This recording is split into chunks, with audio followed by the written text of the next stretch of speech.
మెడలెప్టివ్ day dreaming అంటే వీళ్ళు చేయాల్సిన డే డ్రీమింగ్ కంటే అతిగా ఆలోచిస్తారు. అతిగా ఇమాజినేషన్‌లో బతుకుతారు.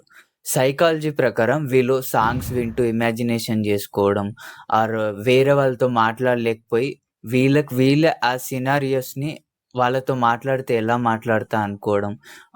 వీళ్ళ లైఫ్‌లో ఏవైనా భయమయ్యే థింగ్స్ ఉంటాయి గదా! చెయ్యాలి అంటే.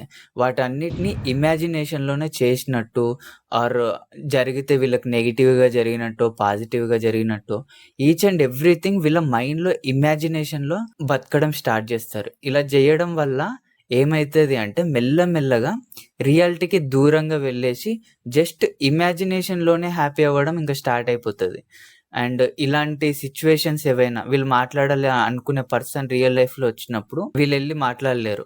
ఇంకా వీళ్ళు లైఫ్ మొత్తం మెల్లగా వీళ్ళకి తెలియకుండానే ఇమాజినేషన్‌లో బతకడం, ఐసోలేషన్‌లోకి వెళ్ళిపోతారు. ఇది జరగడానికి మెయిన్ రీజన్ ఏంటి అంటే, వీళ్ళ చైల్డ్‌హుడ్‌లో ఇలా ఏదైనా స్ట్రెస్ ఒచ్చినా గానీ, అన్‌సర్టెన్ మూవ్‌మెంట్ ఒచ్చినా గానీ, దాన్ని ఫేస్ జేయలేక సైడ్‌కెళ్ళేసి ఇలా ఇమాజినేషన్‌లో వాటికి సొల్యూషన్స్ ఇవ్వడం, ఈజీ రూట్‌ని వెతుక్కుంటారు.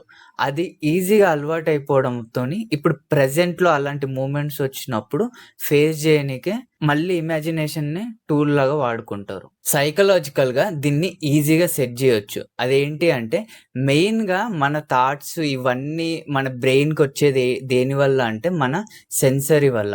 అంటే మన ఐ సైట్ గావచ్చు, మన టచ్ గావచ్చు, మన వినడం గావచ్చు, ఈ విషయాల వల్ల. ఎప్పుడైనా డే డ్రీమింగ్ థాట్స్ వచ్చినప్పుడు మన ఫోకస్‌ని ఒక ఆబ్జెక్ట్ మీద చూడడం గావచ్చు, ఒక ఆబ్జెక్ట్‌ని పట్టుకోవడం గావచ్చు, ఆర్ ఇలా చేయడం వల్ల మన ఫోకస్ వీటి మీదకి షిఫ్ట్ అయ్యి, ఈ డే డ్రీమింగ్ థాట్స్ తగ్గుతాయి. అండ్ ఇంకొక మెయిన్ థింగ్ వచ్చేసి మనకి ఏ ఖాళీ స్పేస్ ఎక్కువ దొరకడం వల్ల ఈ డే డ్రీమింగ్ థాట్స్ ఎక్కువొస్తాయి. అందుకని ఈ ఖాళీ స్పేస్‌ని ఏదో ఒక వర్క్ గావచ్చు, ఫ్రెండ్స్‌తో మీటింగ్ గావచ్చు, ఏదో ఒక విషయంలో ఎంగేజ్ అవ్వడానికి మెయిన్‌గా ప్రయత్నించినప్పుడు ఈ థాట్స్ అనేటివి తగ్గిపోతాయి. ఇంకొక మేజర్ రీజన్ వచ్చేసి స్లీప్ సర్కిల్.